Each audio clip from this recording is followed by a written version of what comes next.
بسم اللہ الرحمن الرحیم۔ رسول اللہ صلی اللہ علیہ وآلہ وسلم کے مکہ میں دو بڑے دشمن تھے جنہوں نے آپ کو بہت تکلیفیں اور اذیتیں دیں، ابو جہل اور ابو لہب۔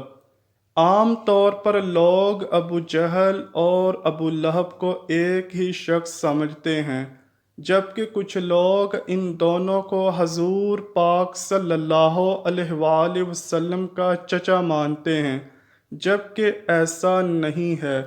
ابو جہل، جس کا نام عمرو بن ہشام تھا، قریش خاندان سے تعلق تھا، لیکن آپ صلی اللہ علیہ وآلہ وسلم سے اس کا کوئی قریبی رشتہ نہیں تھا۔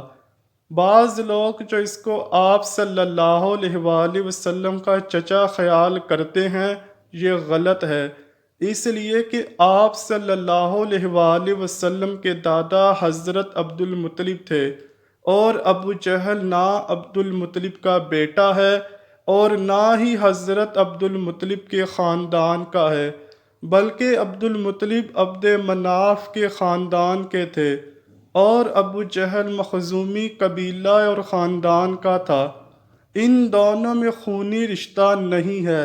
ابو جہل کا شجرہ نسب کچھ یوں ہے: ابو جہل بن ہشام بن المغیرہ بن عبداللہ بن عمر بن مخزوم القریشی المخزومی۔ ابو جہل جنگ بدر میں اپنے انجام کو پہنچا، جہاں پر اسے دو بچوں حضرت معوذ اور معاذ رضی اللہ تعالیٰ عنہ نے زخمی کیا، اور حضرت عبداللہ ابن مسعود رضی اللہ تعالیٰ عنہ نے اس کی گردن دڑ سے الگ کر دی۔ تاریخ میں اکثر ابو جہل کو اسلام کا سب سے بڑا دشمن قرار دیا جاتا ہے، جبکہ باریک بینی سے جانچا جائے تو ابو لہب اسلام اور محمد صلی اللہ علیہ وآلہ وسلم کا سب سے بڑا دشمن تھا۔ ابو لہب کا اصل نام عبد العزیٰ بن عبد المطلب تھا۔ اس کی اصل کنیت ابو عتبہ تھی، لیکن اس کے والد حضرت عبد المطلب اس کے چہرے کی سرخی کی وجہ سے اسے ابو لہب پکارتے تھے۔ ابو لہب حضور اکرم صلی اللہ علیہ وآلہ وسلم کا حقیقی چچا تھا۔ جب ابو لہب کو کسی نے بتایا کہ آپ کے چھوٹے بھائی حضرت عبداللہ کے گھر بیٹا پیدا ہوا ہے، تو ابو لہب بہت خوش ہوا۔ اس نے ایک لونڈی صوبیہ کو آزاد کیا۔ ابو لہب اسلام کے بڑے دشمنوں میں سے تھا۔ جب حضور اکرم صلی اللہ علیہ وآلہ وسلم نے اعلان نبوت کیا تو ابو لہب نے سخت مخالفت کی۔ آپ صلی اللہ علیہ وآلہ وسلم کی شان میں گستاخی پر اتر آیا۔ جب خدا کی طرف سے رشتہ داروں کو دین کی دعوت کا حکم ہوا تو آپ صلی اللہ علیہ وآلہ وسلم نے کوہ صفا پر چڑھ کر قریش والوں کو پکارا۔ جب سارے اکٹھے ہوئے تو آپ صلی اللہ علیہ وآلہ وسلم نے فرمایا: اگر میں تم سے کہوں کہ اس پہاڑی کے پیچھے ایک لشکر تم پر حملہ کرنے والا ہے، کیا تم میری بات کا یقین کر لو گے؟ سب نے آپ کے حکم پر لبیک کہا۔ آپ صلی اللہ علیہ وآلہ وسلم ہمیشہ ہی سچ بولتے تھے۔ اس کے بعد آپ صلی اللہ علیہ وآلہ وسلم نے فرمایا کہ میں خدا کے حکم سے تم کو ایک سخت عذاب سے آگاہ کرنے کے لیے آیا ہوں، جو دشمنوں کے حملے سے زیادہ خطرناک ہے۔ جب آپ نے یہ الفاظ فرمائے تو ابو لہب نے آپ کی مخالفت کرتے ہوئے کہا: غارت ہو تم پر، نعوذ باللہ، تو نے ہم کو اس لیے بلایا ہے؟ اس پر سورہ لہب نازل ہوئی۔ جب رسول کریم صلی اللہ علیہ وآلہ وسلم پیغام خدا دیتے تو ابو لہب آپ کو برا بلا کہتا اور جھوٹا کہتا، اور کہتا کہ تم اپنے آباء و اجداد کے دین کو چھوڑ کر اپنا جھوٹا دین پھیلا رہے ہو۔ بعض روایات میں ہے کہ ابو لہب نے کوہ صفا پر چڑھ کر رسول اللہ صلی اللہ علیہ وآلہ وسلم کو قتل کرنے کے لیے ایک پتھر بھی اٹھایا۔ ابو لہب حضور اکرم صلی اللہ علیہ وآلہ وسلم کے اتنے مخالف تھا کہ جب حضور اکرم صلی اللہ علیہ وآلہ وسلم کے بیٹے عبداللہ کا انتقال ہوا تو ابو لہب بہت خوش ہوا۔ وہ دوڑتا ہوا اپنے دوستوں کے پاس گیا اور کہا کہ نبی محمد صلی اللہ علیہ وآلہ وسلم اتبر ہو گئے، یعنی ان کی نسل مٹ گئی، نعوذ باللہ۔ ایام حج میں بھی ابو لہب آپ صلی اللہ علیہ وآلہ وسلم کے پیچھے لگا رہتا، یہاں تک کہ وہ آپ کو پتھر مارتا، جس سے رسول اللہ صلی اللہ علیہ وآلہ وسلم کی ایڑیاں خون سے تر ہو جاتی۔ قرآن پاک میں بدبخت ابو لہب کی موت کے بارے میں سخت الفاظ بیان کیے گئے ہیں، جو کہ حرف با حرف پورے ہوئے۔ وہ بہت ذلت کی موت مرا۔ ابو لہب بہت مالدار تھا۔ جب بھی اس کو خدا کے عذاب سے ڈرایا جاتا تو کہتا، اگر حضور پاک صلی اللہ علیہ وآلہ وسلم کی بات سچ ہے تو آخرت کے دن مال و دولت کا نذرانہ دے کر عذاب سے چھوٹ جاؤں گا۔ ابن اسحاق سے مروی ہے کہ جب ابو لہب کی بیوی ام جمیل کو پتہ چلا کہ میرے خاوند کے بارے میں سورہ نازل ہوئی ہے تو وہ ایک پتھر لے کر رسول اللہ صلی اللہ علیہ وآلہ وسلم کو مارنے کے لیے مسجد الحرام پہنچ گئی۔ مسجد حرام میں حضرت محمد صلی اللہ علیہ وآلہ وسلم اپنے ایک ساتھی حضرت ابو بکر صدیق رضی اللہ تعالیٰ عنہ کے ساتھ آرام فرما رہے تھے تو اللہ تبارک و تعالیٰ نے ام جمیل کی نظروں پر ایسا پردہ ڈالا کہ اس کو صرف حضرت ابو بکر صدیق ہی نظر آئے۔ اس نے پوچھا، مجھے معلوم ہے کہ حضرت محمد صلی اللہ علیہ وآلہ وسلم میری مذمت اور رجوع کرتے ہیں۔ خدا کی قسم اگر محمد صلی اللہ علیہ وآلہ وسلم میرے سامنے ہوتے تو میں اس کو پتھر مارتی۔ وہ دشمن اور مخالفت کی وجہ سے رسول اللہ صلی اللہ علیہ وآلہ وسلم کو مذمم کہہ کر پکارتے۔ یہ کہہ کر وہ واپس چلی گئی۔ قریش والے جب مذمم کہتے تو آپ صلی اللہ علیہ وآلہ وسلم فرمایا کرتے، اے لوگو، اللہ نے کس طرح ان کو صبر و شکم مجھ سے پھیر دیا۔ وہ مذمم کو برا بھلا کہتے ہیں، میں تو محمد صلی اللہ علیہ وآلہ وسلم ہوں، اللہ کا آخری رسول ہوں۔ ابو لہب قریش کا مالدار آدمی تھا۔ اس کا سود خوری کا کاروبار بہت وسیع تھا۔ وہ لوگوں کو سود پر چیزیں دیتا اور خود منافع کماتا، یہاں تک کہ اس نے خانہ کعبہ سے سونے کا ہرن بھی چوری کر کے بیچ ڈالا۔ ابو لہب کی اولاد بھی نبی کریم صلی اللہ علیہ وآلہ وسلم کی بہت زیادہ دشمن نکلی۔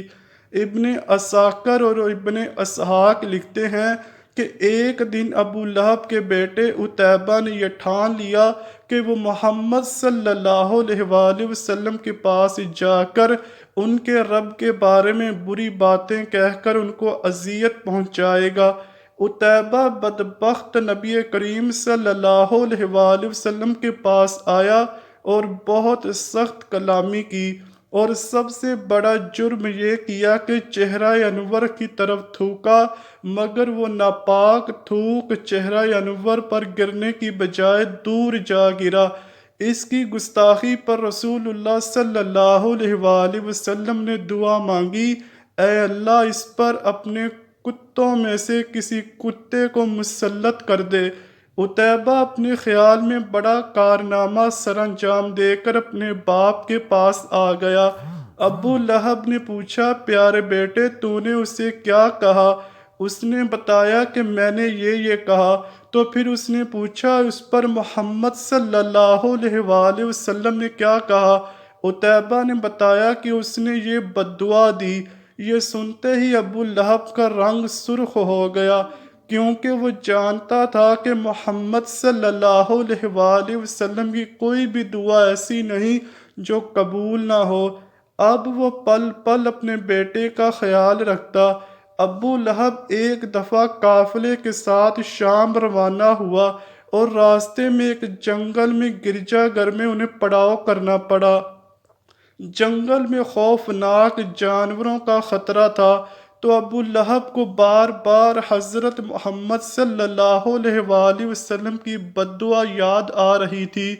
ابو لہب نے قافلے والوں سے کہا، چونکہ تم لوگوں پر میرے بہت زیادہ احسانات ہیں، تو میں تم سے ان کا بدلہ یہی چاہتا ہوں کہ آج رات میرے بیٹے عتیبہ کی حفاظت کرو۔ بس تم سارا سامان اس گرجا گھر کے صحن میں جمع کرو اور اس کے اوپر میرے بیٹے کا بستر لگا دو، پھر اس سامان کے ارد گرد تم سب سو جاؤ۔ حبار روایت کرتے ہیں کہ ہم نے ایسا ہی کیا۔ رات جب سو گئے تو جنگل سے شیر آیا، ہم سب کے چہروں کو اس نے سونگھا مگر کسی کو کچھ نہ کہا، پھر سامان کے بلند ڈیر پر چڑھ گیا، عتیبہ کے چہرے کو سونگھا اور اسے چیر پھاڑ ڈالا۔ ابو لہب کا برا حال تھا، وہ کہے جا رہا تھا، میں جانتا تھا میرا بیٹا محمد صلی اللہ علیہ وآلہ وسلم کی بد دعا سے کبھی نہیں بچ سکے گا۔ ناظرین گرامی، ابو لہب اور اس کے بیٹے عتیبہ اور اس کی بیوی کا انجام انتہائی دردناک اور عبرتناک ہوا، کیونکہ اللہ پاک نے سورہ لہب میں پہلے ہی ان کے لیے عذاب کا فیصلہ سنا دیا تھا۔ جنگ بدر کے 7 دن بعد حضور پاک صلی اللہ علیہ وآلہ وسلم کے چچا ابو لہب چیچک کی بیماری میں مبتلا ہوا اور گر سل کر مرا۔ روایت ہے کہ اس کو ایک ریشے دار دانہ نکلا جو پھٹا، پھر اس سے مزید دانے نکلے۔ اب ان دانوں کی جب بدبو پھیلنے لگی تو اس کی اولاد اور بیوی نے یہ فیصلہ کیا کہ ان کو اپنے گھر سے کسی ویران کھنڈر میں منتقل کر دیتے ہیں تاکہ یہ بیماری کسی اور میں منتقل نہ ہو۔ اسی بیماری، بدبو اور اذیت میں 7 دن رہنے کے بعد ابو لہب جہنم واصل ہوا اور اس کی لاش 3 دن تک پڑی رہی، کوئی اس کے قریب نہ پھٹکتا تھا۔ لوگوں کو ڈر تھا کہ جو قریب جائے گا اسے چھوت کی وہی بیماری لگ جائے گی جس سے ابو لہب مرا ہے۔ جب بدبو پھیل گئی تو لوگوں نے اس کے اہل و عیال کو کچھ شرم دلائی، اس پر انہوں نے ان تانوں سے تنگ آ کر کچھ حبشیوں کو اجرت دے کر لاش اٹھوائی، جنہوں نے اسے لمبی لکڑیوں پر رکھ کر ایک گڑھے میں پھینکا اور اوپر سے دور کھڑے ہو کر یوں پتھر پھینکے جیسے اسے رجم کیا جا رہا ہو۔ ابو لہب کی بیوی ام جمیل کے نام سے معروف تھی، جو ابو سفیان کی بہن تھی، وہ بھی ایڑیاں رگڑ رگڑ کر مری، کیونکہ اللہ پاک نے اس کے بارے میں ارشاد فرمایا تھا کہ اس کی گردن میں مونج کی رسی ڈال کر اسے جہنم میں پھینکا گیا ہے۔ وہ اپنے قیمتی ہار پر فخر کیا کرتی تھی اور شیخیاں مارتی تھی کہ یہ میں قیمتی ہار بیچ کر محمد صلی اللہ علیہ وآلہ وسلم کی مخالفت میں لگا دوں گی۔ اللہ پاک نے اسی گردن میں وہ توق ڈالا کہ جس سے شیطان بھی پناہ مانگتا ہوگا۔ اللہ پاک ہمیں اسلام پر چلنے کی توفیق عطا فرمائے، ہمیں رسول اللہ صلی اللہ علیہ وآلہ وسلم اور ان کی پیاری آل سے بے پناہ محبت عطا فرمائے۔ کمنٹ سیکشن میں آمین ضرور لکھیے گا۔ امید کرتا ہوں کہ آپ کو ویڈیو پسند آئی ہوگی۔ اگر ویڈیو پسند آئی ہے تو ویڈیو کو لائک کیجئے، شیئر کیجئے اور چینل کو لازمی سبسکرائب کیجئے۔ کمنٹ سیکشن میں اپنی رائے کا اظہار بھی ضرور کیجئے گا۔ ملتے ہیں اگلی ویڈیو میں، تب تک کے لیے اللہ حافظ۔